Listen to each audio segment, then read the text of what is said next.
Olá, olá, bom dia, boa tarde, boa noite. A gente diz assim porque, como o programa fica sempre nas redes, a gente não sabe quando você vai ver. Então, um olá para todos os meus colegas aqui de bancada, o Diogo que está sempre nos ajudando. Então, está no ar aí mais um episódio do Sala dos Professores, né? Estamos sempre procurando melhorar, evoluindo, aproveitando sempre, eu gosto de dizer, a trend da internet. A gente começa primeiro e depois a gente vai melhorando. Então, perdoe as nossas falhas e os nossos pecados, já que é época de Páscoa. E o tema hoje, eu acho que é um tema que cabe muita coisa, com o qual eu acho que todos vão se identificar em maior ou menor grau, que são as questões ligadas ao trabalho, ao cansaço, a como as pessoas estão enxergando o trabalho, tanto pelo lado de quem gera o emprego, de quem proporciona o emprego, quanto pelo lado de quem é contratado. Então tem muita coisa que cabe nesse assunto. Então, muito bem, colegas, vamos lá. Boa tarde, Ricardo. Não sei, acho que podemos começar talvez trazendo... O homem dos dados. Começar trazendo um dado. Então, esse ano, o Fórum Econômico Mundial divulgou um estudo, o relatório sobre o futuro dos empregos. E esse relatório tem alguns dados interessantes e vou a eles. 23% das ocupações que existem hoje devem sofrer alguma modificação até 2030, então nos próximos 5 anos. 23% dos empregos devem mudar, não deixar de existir, devem mudar. No mundo inteiro, 83 milhões de pessoas devem perder o emprego, porque o emprego vai deixar de existir, aí sim. E se espera a criação de 60 a 170 milhões de vagas de emprego que ainda nem sequer existe o emprego. Olha ali, ó. O emprego. Então, alguns empregos vão deixar de existir, alguns empregos vão surgir, a gente nem sabe quais são, e 23% dos atuais vão se transformar. Então, a gente vai ver nos próximos 5 anos, eles apontam especialmente pelo avanço da tecnologia, pelo avanço da inteligência artificial, uma mudança na forma que o emprego vai se dar nos próximos anos. E tu sabe, César, bacana tu começar com esse assunto, porque quando a gente traz os alunos lá do ensino médio para conhecer a faculdade, conversa com eles, a gente sempre provoca, O que vocês querem ser? Uma pergunta clássica para a galera que está lá no terceiro ano, segundo ano do ensino médio e tal, que talvez na minha geração era mais fácil. A gente tinha, 10 profissões aí para encher uma mão, E aí quando eles dizem, a gente ainda não sabe, eu digo, não se preocupem, pode ser que o emprego que vocês queiram não exista ainda mesmo, Então, é bem nessa pegada.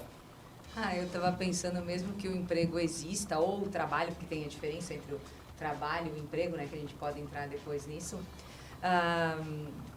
Muitas vezes a pessoa com 50 anos não sabe o que quer fazer, então não quer dizer que, 18 anos, entrei na faculdade, mudei de curso e hoje eu estou trabalhando em tal área, não quer dizer que vai passar a vida inteira.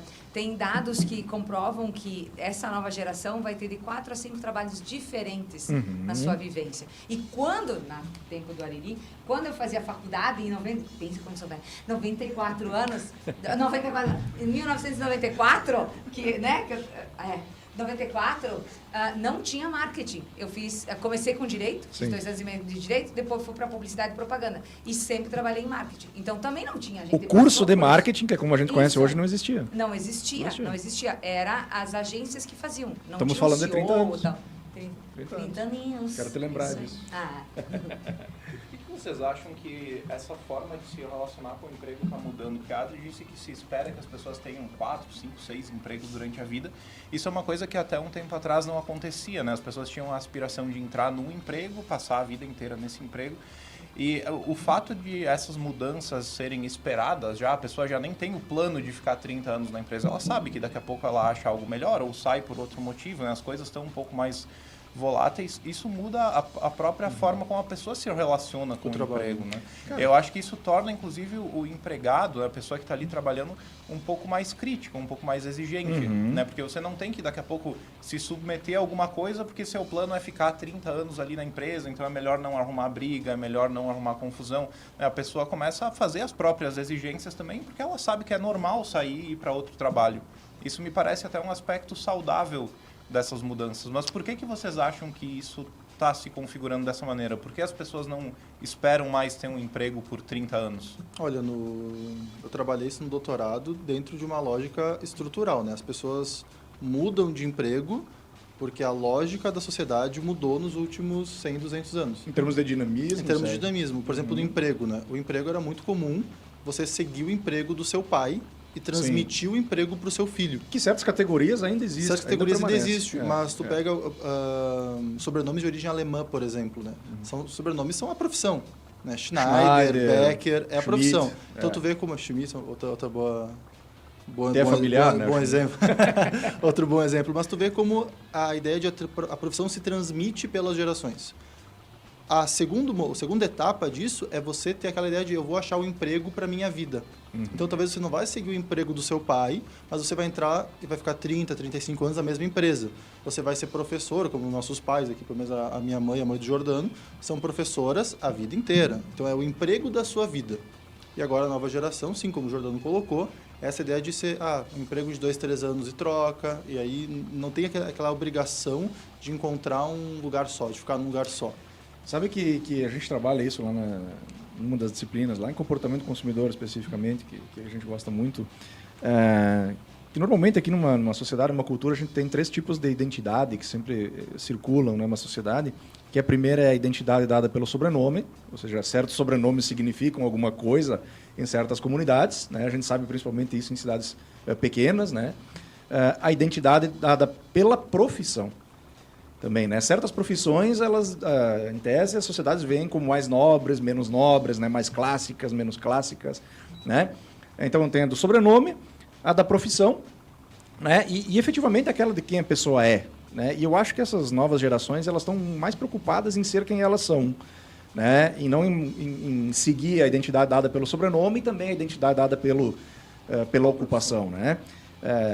Quando tu comentaste, o Jordano perguntou, sabe, por que será que isso acontece? Eu acho que é exatamente isso, sabe? O dinamismo da sociedade fez com que se perdesse um pouquinho essa vamos entrar no direito, assim, essa cláusula pétrea, né?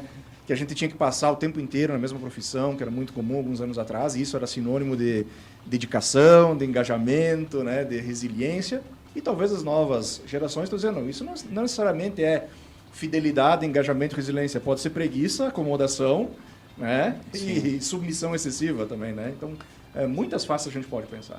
Então, eu acho até divertida essa mudança e observar como as pessoas acabam deixando um pouquinho de lado. Claro que não todo mundo e não foi um movimento ainda tão prevalente e é visto ainda com resistência, né? O pessoal mais velho não gosta muito disso e aí acaba até caindo naquilo, esses jovens que não querem mais saber. Mas me parece uma coisa saudável que a pessoa não atrele tanto sua identidade à sua ocupação. Perfeito. Né?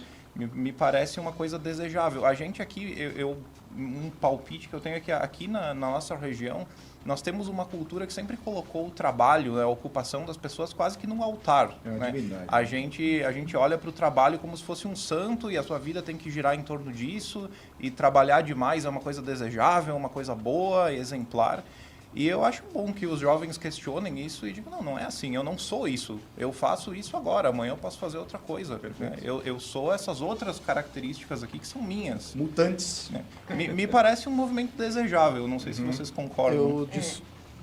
Eu discordo, porque eu acho que o trabalho, né, bem...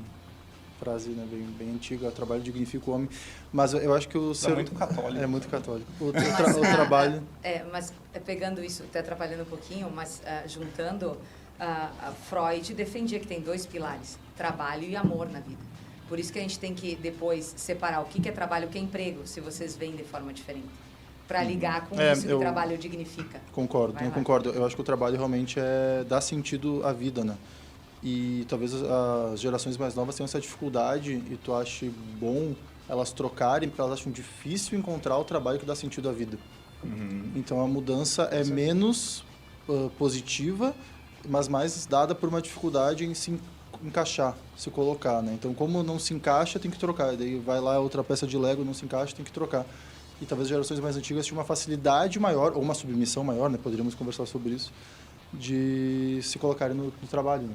César, desculpa, Adri, vai lá. Não, eu acho que tem as duas coisas, sabe? Tem essa questão da submissão, de entender que aquilo é para a vida inteira, que dá segurança. E também tem essa questão de encontrar o seu caminho, porque antigamente a gente não tinha tantos caminhos, tantas escolhas.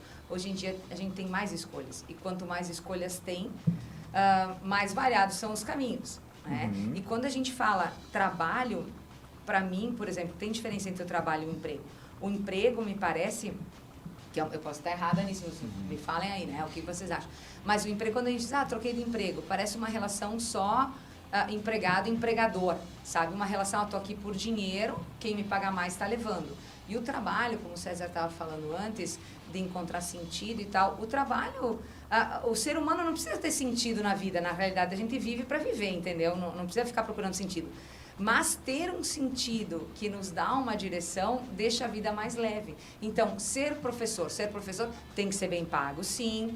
E é um trabalho, né? Porque diz assim, não, pode ser, te dignifica, te dá sentido na vida, então vai trabalhar de graça. Não é isso, a gente não está ligando a questão financeira.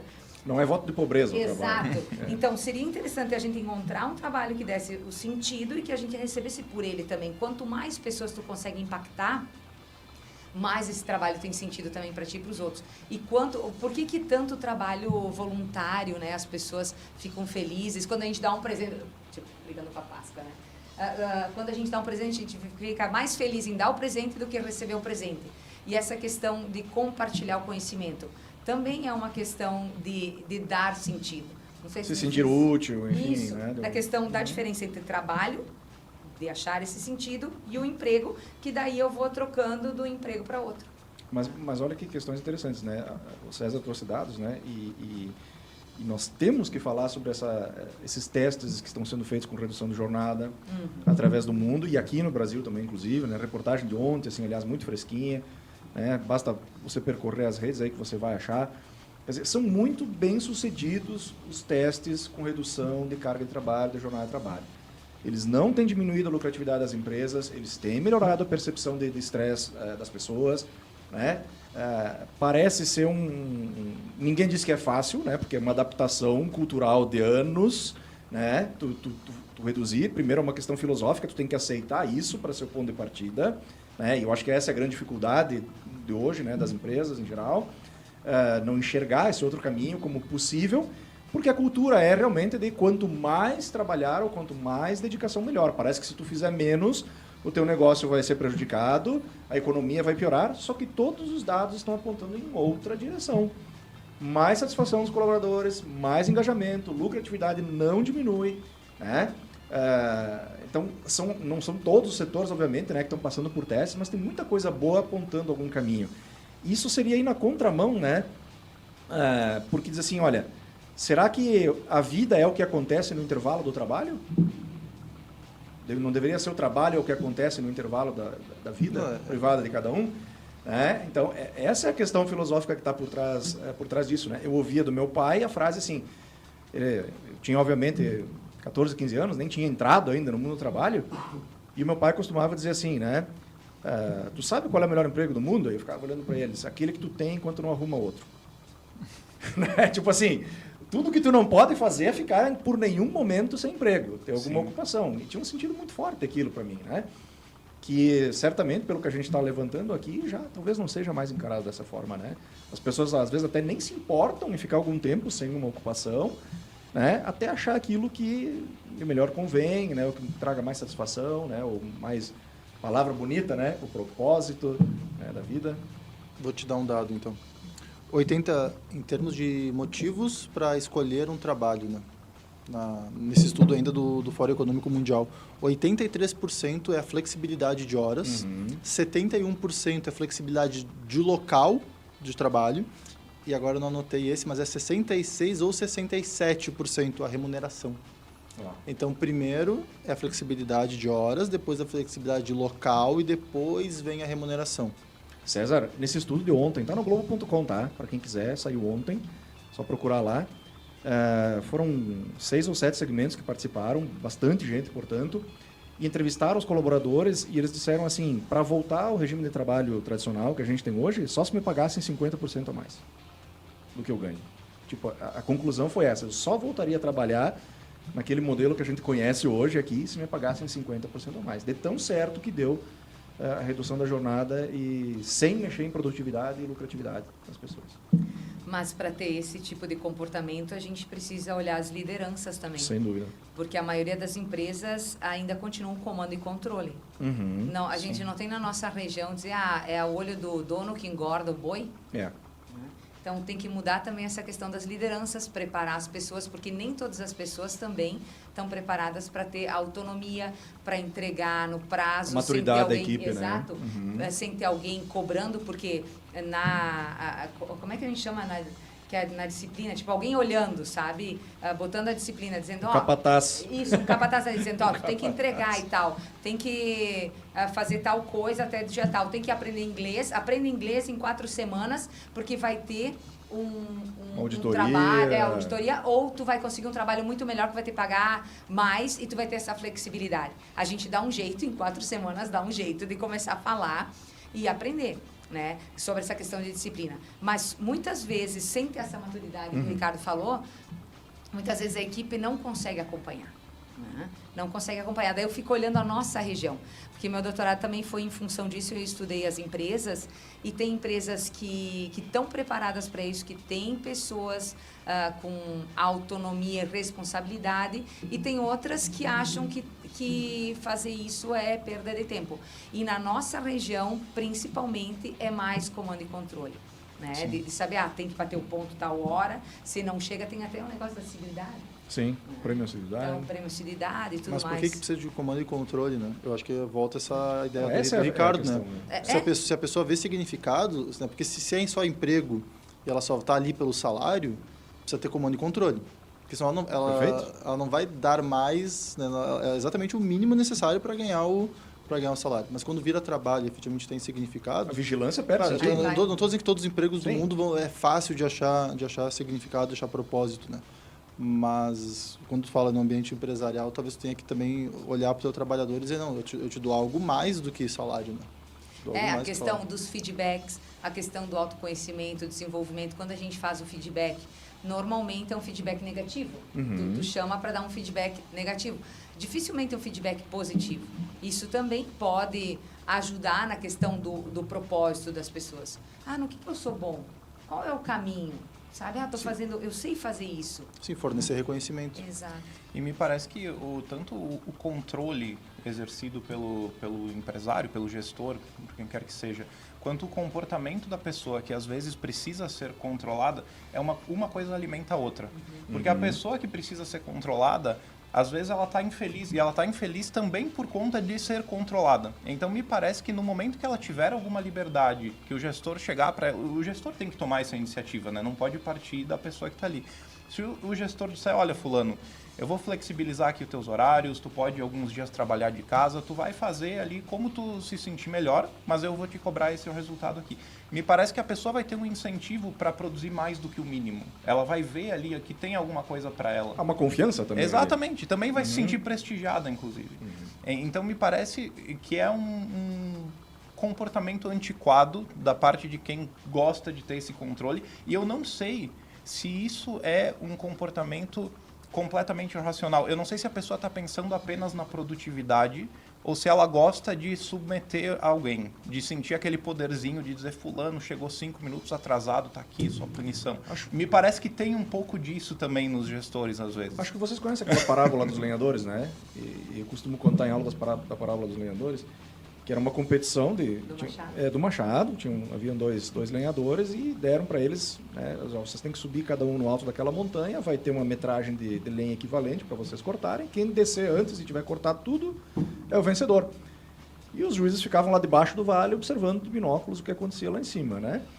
E um deles, e machadada, né? E não parava, e volta e meia olhava um outro, ele sentava, daqui a pouco cortava de novo, né? E um trabalhava que nem um maluco e outro volta e meia dava algumas pausas.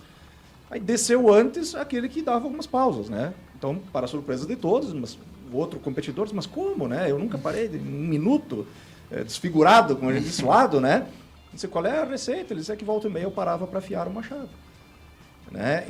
Então é um pouco disso, né? Quer dizer, só bater, até que ponto o machado corta, né?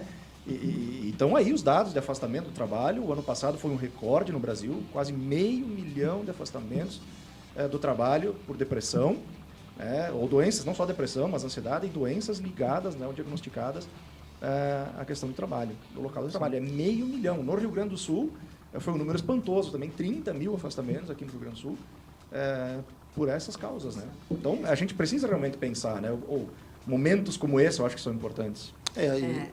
Pode falar.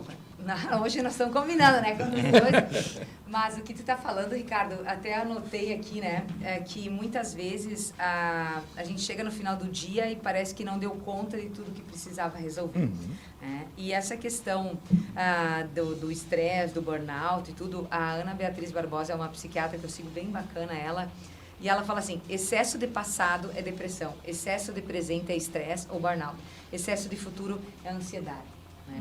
Para mim, o burnout junta tudo isso, porque dificilmente a gente está afiando o machado. Sim. Ou a gente está pensando no passado, só cortando.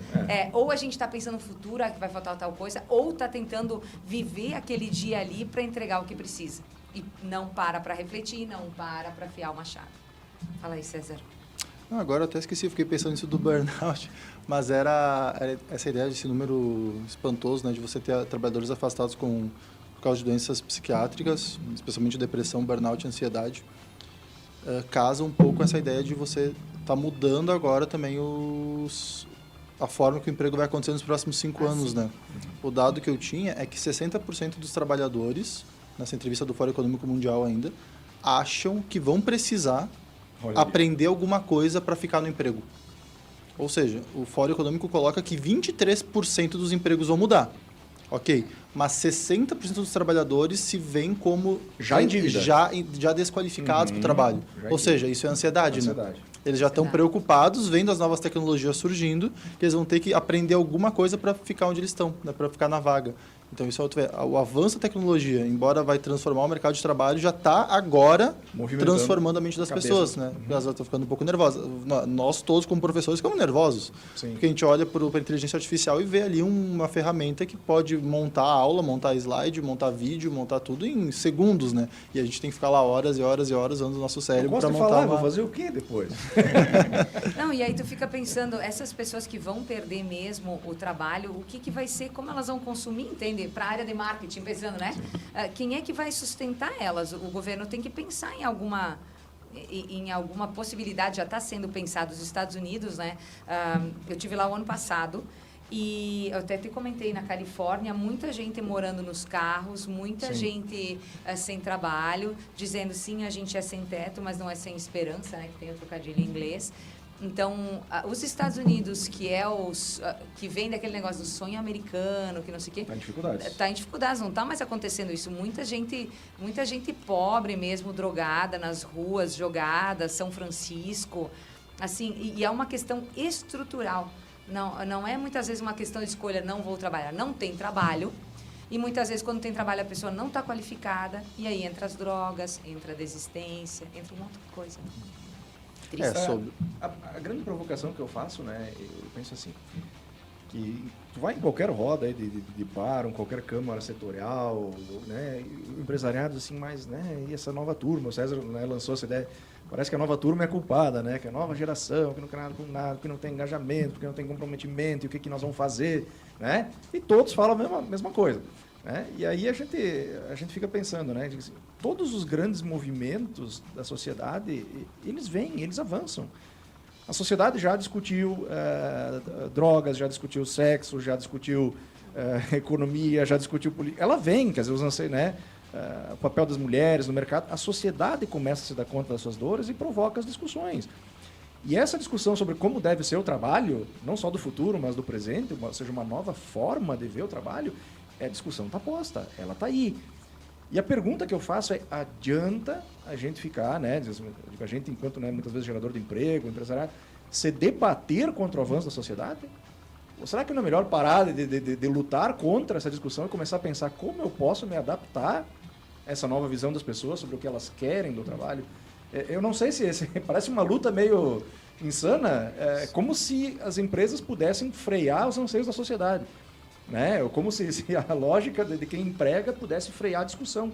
A discussão, a meu ver, ela veio para ficar, ela está posta, né? Não, e até a própria empresa se dá conta que tem que ouvir também o que essas pessoas têm a dizer. Essa questão do horário do trabalho que tu levantou antes, e, aliás, me parece uma métrica terrível tu medir a qualidade do trabalho pelo tempo que a pessoa fica lá.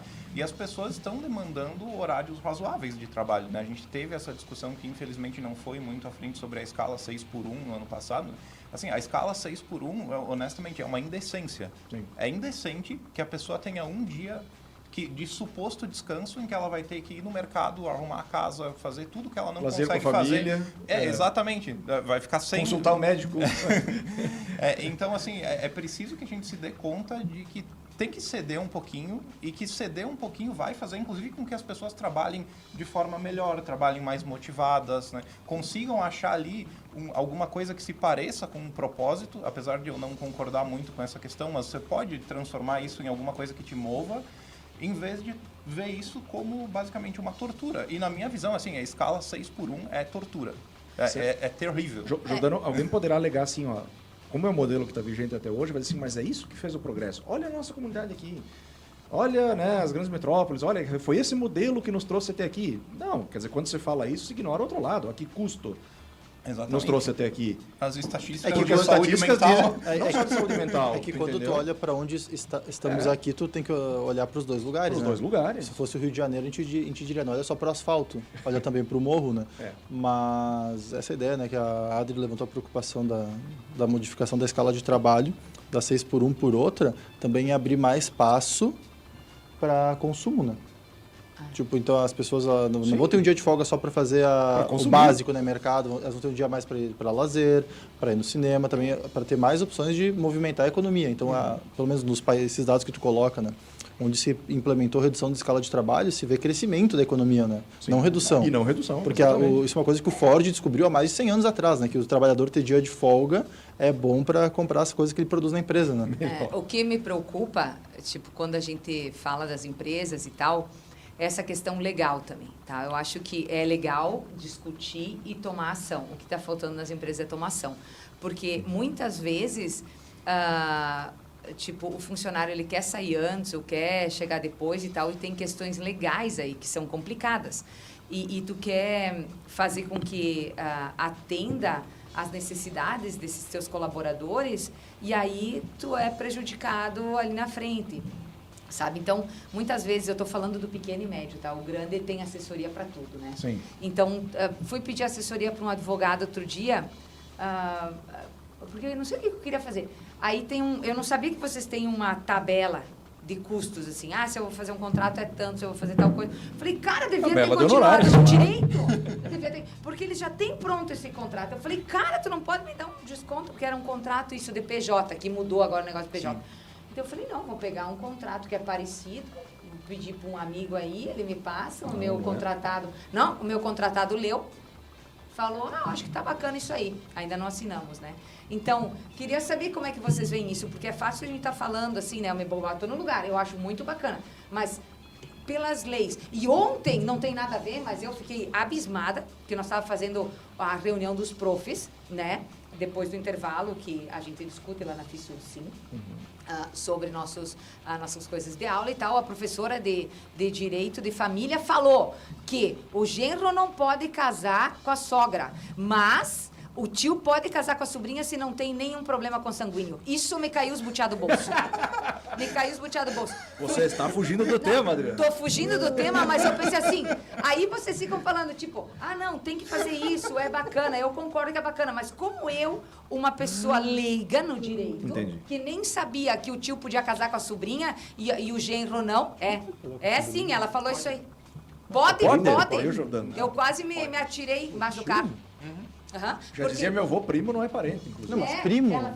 Primo. Não, primo pode, porque os meus 2 nonos são casados com primo. Não, primo é liberado, assim, não tem nenhum impedimento. Não, primo não, mas estou dizendo... E os parentes de terceiro grau, que é a relação entre o tio e o sobrinho, pode haver algum impedimento genético. Então, se eles quiserem pagar, tem que ter um atestado médico dizendo, tá tudo bem com essas pessoas. Mas eu quero saber, voltando para o assunto então, como que o pequeno empresário vai saber o que tem que fazer para... Eu quero que a minha equipe tenha isso, que eu melhore a dinâmica, eu não quero comando e controle, eu quero que porque eu tenho uma equipe madura. Como eu faço isso, cara? E o meu funcionário não quer CLT, ele quer PJ, por quê? Porque ele trabalha para outros, né? Ele faz assessoria. Então, inclusive, essa discussão está suspensa no Supremo agora, né? A pejotização está suspensa porque... Daí, como eu faço? Deixo sem contrato? Não faça Não isso. faça isso, Adri. Não deixe de encontrar. A última coisa que você vai fazer. Fico sem o funcionário? Não tem muita resposta certa para isso, porque se tu está flexibilizando e dando mais opções para ele, em termos de... Tu está dando mais direitos do que previsto na legislação, não tem problema. Claro, depois que tu deu, também tu não pode retirar, né? Mas isso tu não pode fazer coisas piores quando tu está na legislação.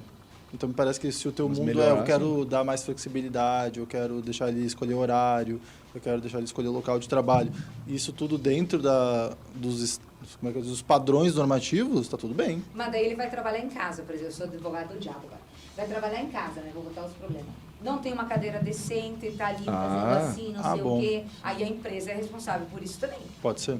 Pode ser. Então pode ser, mas pode ser quase sendo, porque tu tem a responsabilidade. Mas eu acho que isso, embora não seja uma obrigação legal, quer dizer, já também discussão legal sobre isso, né? E empresas preocupadas com a produtividade dentro de uma lógica flexível fornecem equipamentos para os seus funcionários. Quando tem condições. Fornecem, claro que fornecem. Cara, assim, ó, quando tem condições, vamos lá, né, Adriana? Sabe quanto é a cadeira que eu comprei lá na vinícola? Não quero saber. R$350. Mas tem cadeiras e cadeiras, e tem computadores e computadores, né? Então, não é possível, né? Eu fico assim imaginando, né? Orçamentariamente não é possível que uma empresa que, sei lá, fature...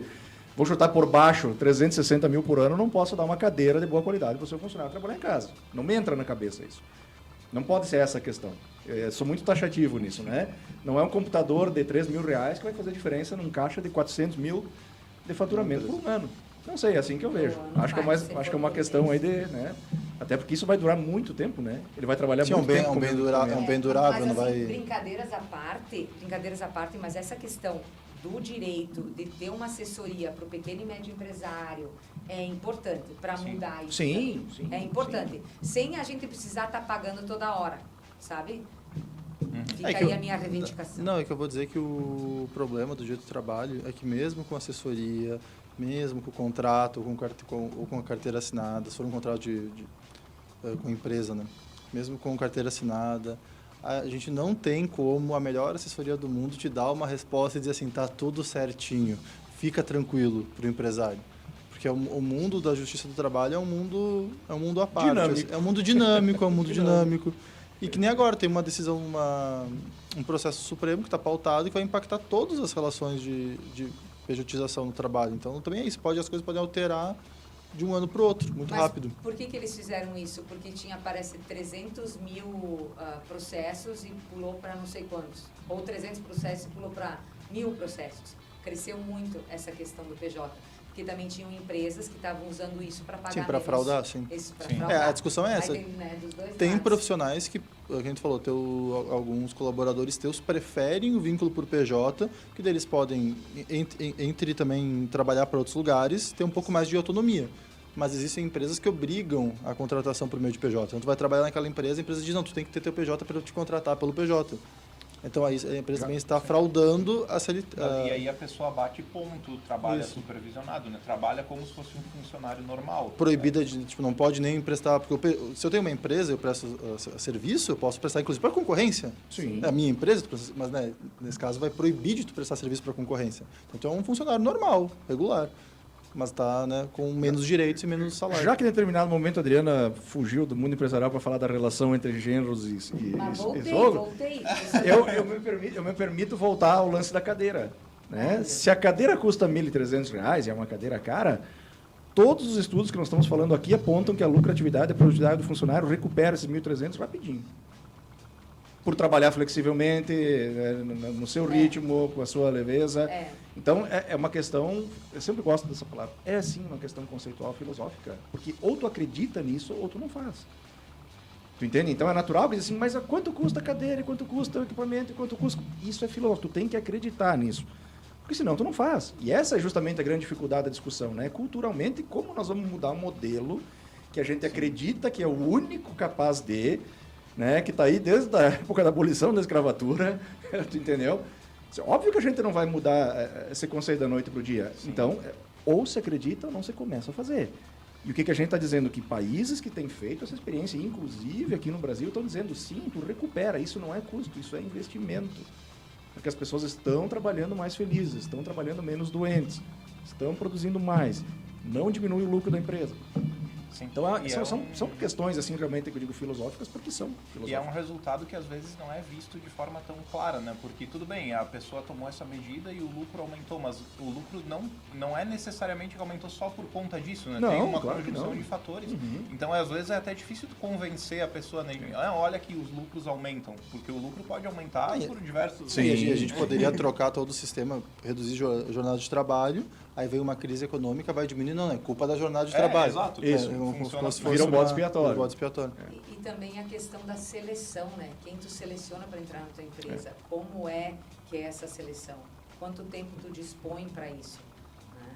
E dependendo disso também vai dar essa questão do funcionário se adapta ou não se adapta, tem autonomia com responsabilidade e nem todo mundo tem isso. Ele foi capacitado a isso.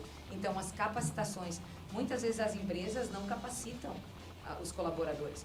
Você diz assim, tem que ter proatividade, protagonismo na sua história. Ok, mas muitas vezes a pessoa ela não recebe, o que ela recebe não dá nem para pagar as contas. E como ela vai investir na própria educação? Então, a empresa também tem esse papel. Eu lembro uma vez que saía, né, as melhores empresas para se trabalhar, né? Não era o GPTW, que é uma das métricas que a gente tem hoje, né?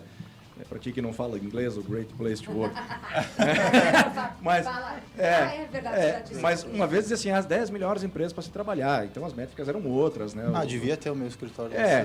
Mas era assim, as top 3, assim, é quem fornecia 45 horas homem ano treinamento.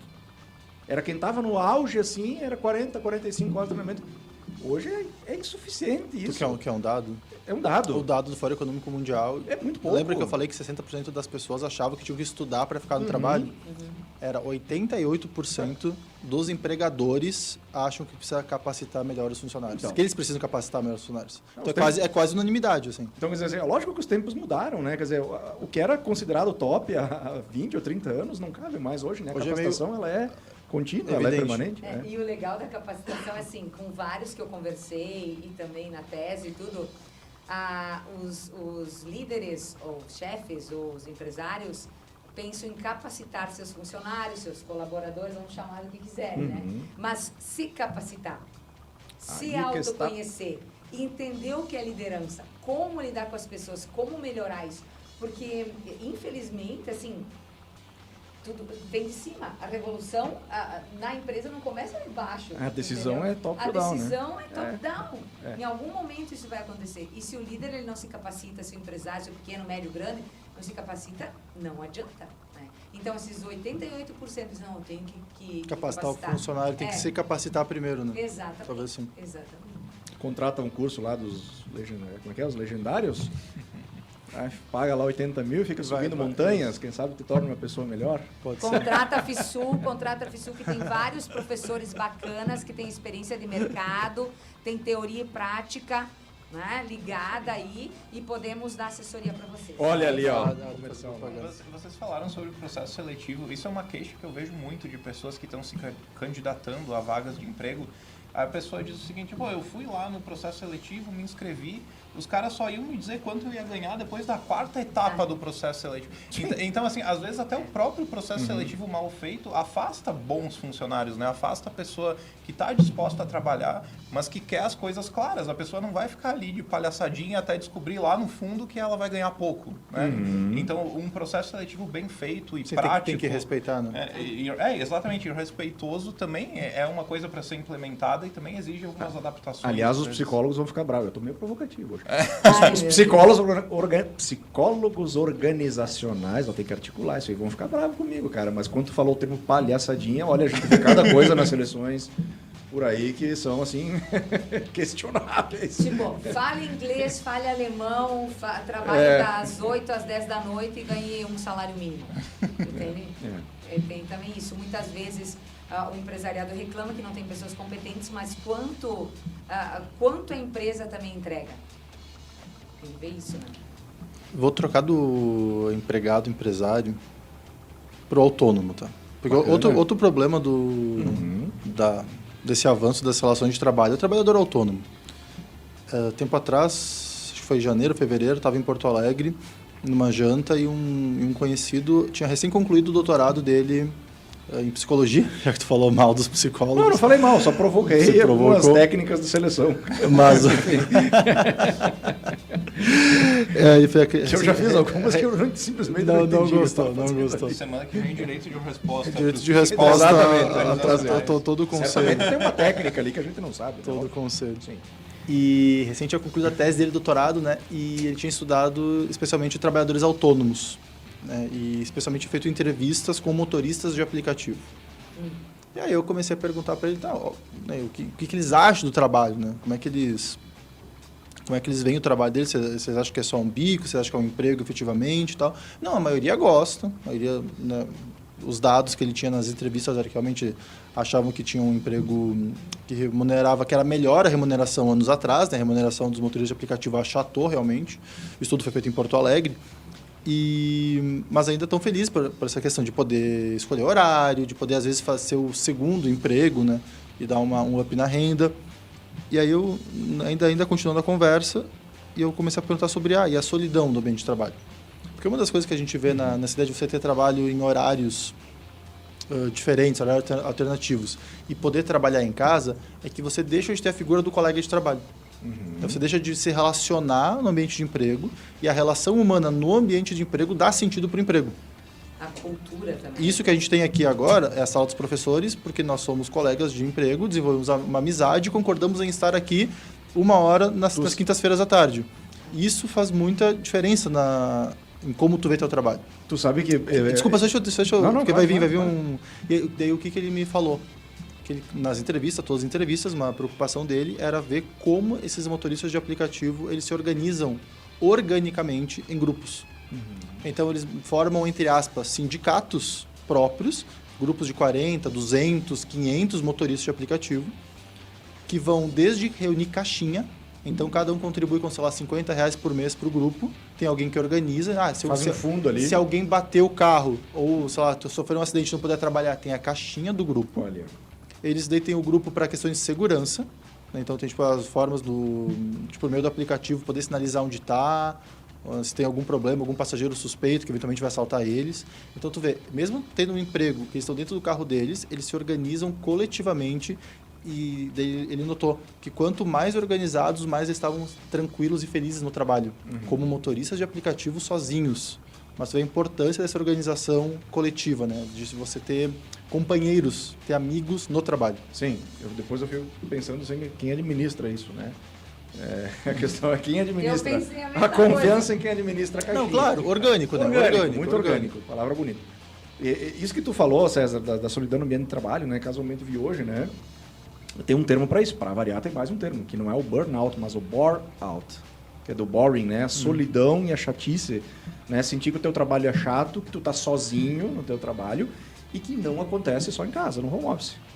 Muitas vezes tu tá sendo sozinho, mesmo num trabalho de uma grande empresa, num grande prédio administrativo, onde tua atividade é um pouquinho isolada, considerada, ou de baixa interação. Tu pode estar numa linha de produção com abafador de som, que não pode comunicar com os outros. E se sentir completamente sozinho. E o dado é 29% das pessoas se sentem sozinhas no ambiente de trabalho em maior ou menor grau. Não estamos falando de home office aqui, estamos falando de várias categorias ou de várias modalidades. Né? Então, mais um item que entra para a discussão. Quer dizer assim, é a ansiedade, a depressão, é o esgotamento, é o estresse, é solidão. Né? E achar o seu trabalho realmente chato. Quer dizer, eu entro aqui e sou eu e eu. Né? Eu entro e saio, não falo com ninguém, por exemplo. Né? Cumpro lá.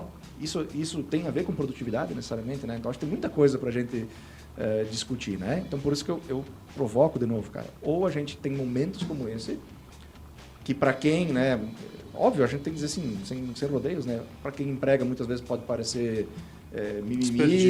desperdício de tempo, porque isso nunca vai mudar, onde já se viu, né? Essa discussão que é conceitual. Quer dizer, ou a gente começa a acreditar nisso, ou realmente o sistema nunca vai mudar. Só que se o sistema não mudar, a gente está vendo, as coisas não estão funcionando bem. Por mais que as pessoas dizem, não, pode estar bem para a tua empresa, tu tem um bom lucro, tu faz uma boa viagem por ano, tu paga teus impostos, né? Tu tira boas viagens de férias, paga boas escolas para os teus filhos, mas isso não quer dizer que para a sociedade como um todo esse modelo funciona. Né? Eu acho que essa é a questão. Tem até uma pergunta do Oscar Motomura que ele faz sempre nos treinamentos dele, assim, se a tua empresa deixasse de existir, quem ia sentir falta? A tua família só, para o alcance dessa falta. Qual que é o alcance, né? E aí daí eu lembrei das cooperativas, como as cooperativas são importantes no todo, essa organização, e que retorna também para a sociedade. Então, achei importante isso da gente estar refletindo. E, ao mesmo tempo, eu fico me questionando que a gente tem que preparar a sociedade para essa discussão, preparar os autônomos, preparar os micro e pequenos empresários, os médios empresários, para ter embasamento, trazer artigos, trazer esses dados, sabe? E é bacana, e a FISUL tem um trabalho assim, né? Hoje eu estou de propaganda aqui. Não, mas é verdade. Com a SIC, com a PM. É verdade. Né? Tu tá nesse grupo também de em alguns momentos a gente se insere, assim, a gente debate algumas questões, né? Mas esse tipo de discussão sobre o futuro do trabalho ainda está muito incipiente. Quer dizer, há um desejo, há uma demanda da sociedade de discutir isso, né? A gente nota movimentos em algumas partes do mundo, mas ainda está incipiente, a gente precisa avançar muito nisso. Isso que tu falou, Adri, sobre a pessoa ter a sensação de que se a empresa desaparecesse não ia fazer diferença nenhuma no mundo. Tem um livro maravilhoso sobre isso que chama Bullshit Jobs. É o livro do David Graeber. Para ti que não fala inglês, como é que você traduz isso? Eu não sei se eu posso traduzir. Pode. Seria trabalhos de merda. E aí ele conduziu uma pesquisa, ele é um antropólogo, ele conduziu uma pesquisa e ele chegou à conclusão de que no Reino Unido, 33% das pessoas que participaram da pesquisa dele sentiam que os seus trabalhos não serviam para nada. Eram trabalhos assim que isso contribuía para que a pessoa se sentisse justamente sem um propósito, que isso não importa, isso não faz diferença nenhuma. A maioria desses trabalhos que ele chama de trabalhos de merda são trabalhos burocráticos, assim, em funções que ou pioram o mundo, na visão da própria pessoa que faz o trabalho. Então, o trabalho dela cria mais dificuldades para os clientes, por exemplo, ou para a própria empresa, né? Complica a organização interna em vez de resolver. Ou então trabalhos que simplesmente não criam benefício nenhum. E a gente tem, se tu for olhar para a organização dessas empresas, de várias empresas, tem muitas funções assim, né? A pessoa sente que aquilo que ela está fazendo, assim, cara, essas planilhas aqui, ninguém se importa. Essas reuniões aqui que eu estou marcando e fazendo pauta, não faz diferença nenhuma. A famosa reunião que poderia ser um e-mail, sabe? E a gente movimenta uma quantidade muito grande de pessoas para fazer esse tipo de função. Aí, na visão dele, ele busca entender por que isso acontece, porque isso é uma coisa contra-intuitiva, né? A gente pensa que as empresas vão tentar chegar na organização mais eficiente possível, e na prática não é isso que ele vê. E ele atribui isso à nossa cultura de exigir que a pessoa tenha uma ocupação e não importa qual for. Então, se tu não está com todo o teu dia ocupado por trabalho, nós vemos ali um desvalor, nós vemos ali alguma coisa reprovável. Então, a gente precisa criar funções, trabalhos para todo mundo, mesmo que não importe. Ainda mais na Inglaterra, que é um dos países assim que teve uma das leis... Eu não lembro o nome da lei agora, mas é tipo, abre aspas, lei de vadiagem mais importantes, né, nos 1800, assim. Então, de você ter a pessoa que não trabalha, ela não necessariamente está cometendo um crime, né? Quer dizer, não está cometendo um crime, pelo amor de Deus. E na Inglaterra antiga, 200 anos atrás, se achava isso criminoso, né? O Brasil também passou por isso, né? Mas você tem essa ideia de criar leis de vadiagem, daí a pessoa tem que ser reformada, né, até o ponto que ela entenda como é importante, né, como é bom, como é saudável e como é lícito trabalhar, né? Então faz sentido você criar empregos para evitar a desocupação, né? Porque a desocupação pode ser... Porque em algum momento da história você disse que a ociosidade, a desocupação é perigosa, né? E eu... Desculpa, não. Eu tenho uma defesa para isso, eu tenho uma defesa contra isso, que é renda básica, né? Sim. Que é a renda básica. Que também tem muitos países que trabalham com isso e tem sido um sucesso. Que é uma das soluções que o David Graeber propõe. Sim. Ele diz que se as pessoas tivessem pelo menos garantido uma renda básica, aí você só vai poder então se dedicar a alguma coisa que sirva para algo, aí você se sinta útil fazendo aquilo, ou então alguma atividade criativa. E que isso tornaria a sociedade como um todo mais agradável, deixaria as pessoas mais felizes, mais satisfeitas. A gente pode fazer um programa sobre renda básica um dia, mas renda básica eu trago 2 dados, né? Todas as cidades e locais do mundo que já fizeram um estudo e já implementaram, e fizeram estudo depois, se percebeu várias coisas. Melhores qualidades de emprego, maior aumento da economia, e pessoas mais felizes. Então, tipo, se não é para isso que serve qualquer política, né? Tipo, a economia melhorou, as pessoas ficaram mais felizes, os trabalhos ficaram melhores, parece que então a coisa é boa, né? Meio que não tem efeito negativo, aparentemente. Já dizia Maria da Conceição Tavares, né? Toda economia política, não é possível dissociar a economia da sociedade nem a economia. Sim, se as pessoas não estão felizes, não está servindo. Para que serve a economia, né? Se não é para a felicidade da sociedade? Mas percebam, lembra do que a gente estava falando desde o primeiro podcast, né? Que a gente estava falando da importância de estudar, a importância de aprender. Enquanto a gente está aqui conversando sobre ideias, soluções e tudo mais, eu sorri porque me veio na cabeça uma notícia da Rádio Gaúcha do cara lá de São Leopoldo, ou ali perto, que ele viu o funcionário, ele era chefe dele, não era dono da empresa. Chefe, o funcionário pegava, saía, tomar um cafezinho, demorava, voltava, né? E ele já estava irritado com aquilo. Já estava irritado. Aí ele pegou e levou o cara para dentro da sala lá do café e esfaqueou o cara. Torturou o cara. Esse é o segundo. Agora esse é outro. Tem mais um, então. Agora, isso? Mais um. Não vi a notícia. E aí, assim, ó, aí tu fica pensando, e cada vez que eu tô mais no dia a dia da empresa, do trabalho, eu fico pensando, nossa, muitas vezes como é muito distante, assim, a nossa vida na academia, no campo das ideias e da prática também, mas como isso depende da gente desenvolver as outras pessoas, tem que desenvolver todo mundo, porque não adianta meia dúzia estudar, ou ficar discutindo isso de discutir, mas aí as pessoas também não vão atrás. Como fazer com que as pessoas busquem essa educação, busquem esse autodesenvolvimento? A falta da cultura geral, nós já falamos sobre isso, né? É isso. A falta da cultura geral dificulta aquela percepção de plausibilidade das coisas. Isso. Quer dizer, o quanto isso é bom ou o quanto isso é ruim, né? E bate muito com aquela questão que nós estamos falando, assim, de que é preciso gerar trabalho a qualquer custo, vocês estavam levantando aqui, não importa que modalidade que seja, se a pessoa está gostando ou não, porque é importante manter as pessoas ocupadas. Nem que para isso elas deixem de estudar, porque o importante é trabalhar. Exato. Que é o discurso da desvalorização do estudo, né? Eu confesso que eu não me lembro agora o autor, mas ele é um sul-coreano, tem um livro chamado Chutando a Escada. Vocês já ouviram falar, né? Chutando a Escada.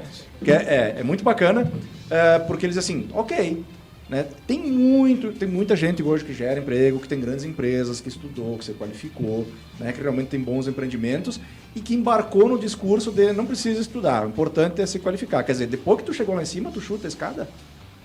É isso? Quer dizer, então primeiro tu te valeu do sistema e agora tu não quer mais. Me ajuda, ó. Rajun Chang, isso aí, Chutando a Escada. É um livro maravilhoso. Vou dar um último dado então pra gente conversar, uma questão bem local, assim. Uma questão bem local que eu tinha anotado. Você sabe qual que é o emprego, segundo o estudo do Fórum Econômico Mundial? A ocupação que mais vai gerar vagas de emprego nos próximos 5 anos. Não faço ideia. É assim, a hora que eu li eu fiquei impressionado, assim. Porque eu pensei, deve ser alguma coisa com tecnologia, deve ser alguma coisa com robótica, deve ser alguma coisa com, né? Enfim, fiquei... Cuidadores de idosos, talvez? Ó que legal o segundo. Eu vou dizer o segundo lugar, tá? Eu vou dizer o segundo lugar. Acho que vocês vão ter uma ideia. O segundo lugar é motoristas de entrega, motoristas de caminhonete ou serviços de entrega de aplicativo. Então, tu vê, as compras de aplicativo, as compras pela internet aumentaram. Então, o segundo lugar que mais vai criar postos de emprego vão ser os entregadores disso aí. Porque alguém vai ter que entregar na porta da pessoa. Eu sempre digo que o que faz o delivery funcionar é o offline. É o offline, claro. O online é só a interface e os botõezinhos, mas tudo é offline. Então, tu vê, a segunda coisa é uma coisa decorrente da internet. Eu pensei, não, tá bom, não tá relacionado diretamente com a internet, né, com o trabalho no site ou com o trabalho com o robozinho, mas tem relação com a compra. A primeira não tem relação nenhuma. Trabalhadores rurais ou outros trabalhos agrícolas. Tem que continuar comendo, em resumo. Onde vai mais ter criação de emprego nos próximos 5 anos, segundo o Fórum Econômico Mundial, é trabalho rural. Eu fiquei, assim, abismado. Eu nunca imaginei que fosse a principal oferta de emprego nos próximos 5 anos. E pelo estudo, eles dizem justamente, você teve um déficit nos últimos anos, uma redução, e agora tem um espaço para voltar a crescer. Interessantíssimo. Certamente não é o extensivo, é pequeno. Possivelmente é pequena propriedade e aquela propriedade que não, e aquela produção que não pode ser automatizada, né? É que esse tipo de trabalho durante um tempo ficou um pouco estigmatizado, né? As pessoas queriam sair dali, assim, tem que sair aqui do interior, da colônia e ir para a cidade. Isso era visto como um progresso da pessoa que fazia esse movimento, né? E daqui a pouco a gente percebe que não é necessariamente uma coisa boa, né? Esse trabalho pode ser também satisfatório, continua sendo muito importante, E não tem nada errado, né? A pessoa, inclusive, querer fazer isso. Não, eu quero ser produtor, quero voltar lá, quero... Eu não tenho na FSU, eu não tô há tanto tempo na FSU quanto vocês, né? Mas de como tem muito esses jovens que querem ficar na propriedade rural, né? Que era uma coisa que a minha geração, a geração ali dos anos 2000, muito pessoal do interior não queria ficar, né? Que vem estudar para usar isso na sua propriedade, né? Isso achei muito interessante de ver esse movimento novo. Assim, claro, não é tão grande assim, mas tem essa geração agora dos 20 e poucos que quer ficar na propriedade rural, né? Vê ali propósito. Eu acho que vê ali propósito, né? De permanecer na terra. Podemos fazer uma analogia, eu não sei que oração, mas enfim, nós podemos fazer uma analogia. Deu quase uma hora. Com a época do Páscoa, né? Que assim, pra ti que tá cansado. É a prova, né? Que tá todo mundo cansado, que ninguém... Pra ti que tá cansado, que tá louco por um feriado, que é a prova de que o trabalho tá cansando todo mundo, que a gente não vê a hora de chegar ao feriado, né? Então tem aí, pelo menos aí uns, pra quem puder aí, né? A grande maioria vai fazer aí uns 3 ou 4 dias de folga, né? Também para pensar nesse assunto, né? Pensar assim como é que é mesmo a sua rotina, né? Se realmente eu gosto do que eu faço. Eu acho que também os momentos de pausa servem para isso, né? Fica a dica. Fica a dica. É isso, encerramos por hoje, então. Acho Deu quase uma horinha. Trevo, Então encerramos. Feliz Páscoa para todo mundo. Isso. Feliz Páscoa, até semana que vem. Usem para refletir. Usem para refletir. Isso aí. Grande abraço. Tchau.